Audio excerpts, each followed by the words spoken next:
बिहार में गिरती शिक्षा व्यवस्था को सुधारने को लेकर सरकार लगातार प्रयासरत है। इसको लेकर कई प्रकार की योजनाएं चलाई जा रही है। इसका असर भी देखने को मिल रहा है। स्कूल में बच्चे दिखने लगे, मैट्रिक की परीक्षा समय पर होने लगी है, पास होने वालों का प्रतिशत दिनों दिन बढ़ता जा रहा है।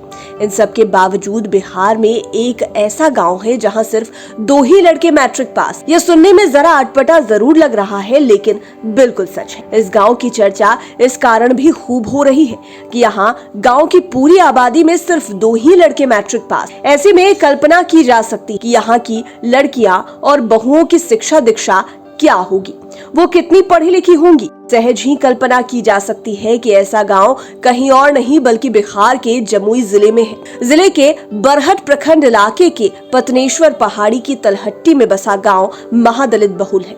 गांव की आबादी लगभग 1000 की है। शिक्षा के मामले में यह गांव बहुत पीछे है। गांव के लोग गरीबी के कारण पेट पालने और घर संभालने के लिए ग्रामीण ईंट भट्टों पर या कहीं और मजदूरी करते आ रहे हैं। पत्नेश्वर गांव में अब तक मात्र 2 लड़के ने ही मैट्रिक पास किया है, जबकि यहाँ की बेटी या बहू पढ़ी लिखी भी नहीं है। लेकिन अब इस गांव में भी शिक्षा की अलख जगने लगी। साल 2023 में यहाँ की 4 बेटियां मैट्रिक की परीक्षा देंगी।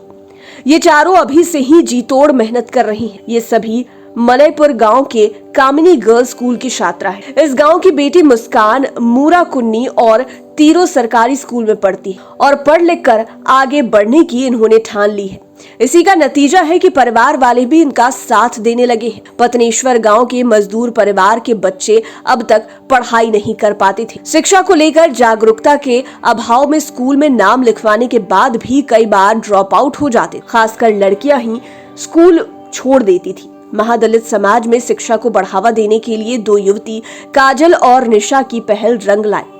ये दोनों गांव में बच्चों को मुफ्त में कोचिंग देती हैं।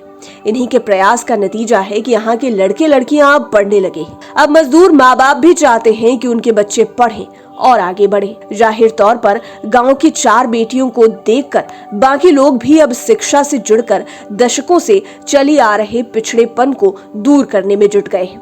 काजल और निशा बताती हैं, पहले इन बच्चों का स्कूल में नाम था लेकिन पढ़ने नहीं जाते थे। उनके माँ बाप को समझाया बुझाया गया। अब यहाँ के लोग मजदूरी करने जाते तो हैं लेकिन अपने बच्चों को लेकर नहीं जाते। परीक्षा की तैयारी में जुटी मुस्कान की माँ रिंकू देवी ने बताया कि इस गांव में उनकी बेटी पहली ऐसी लड़की है जिसने स्कूल जाना शुरू किया था। उसे देखकर गांव के अन्य बच्चे भी शिक्षा के प्रति जागरूक होने लगे हैं। लाइव सिटीज की डेस्क रिपोर्ट। अगर अभी तक आपने हमारे चैनल को सब्सक्राइब नहीं किया है तो जरूर कर लें। ये वीडियो फेसबुक पर देख रहे हैं तो पेज को लाइक करें, साथ ही साथ हमें ट्विटर पर जरूर फॉलो करें। धन्यवाद।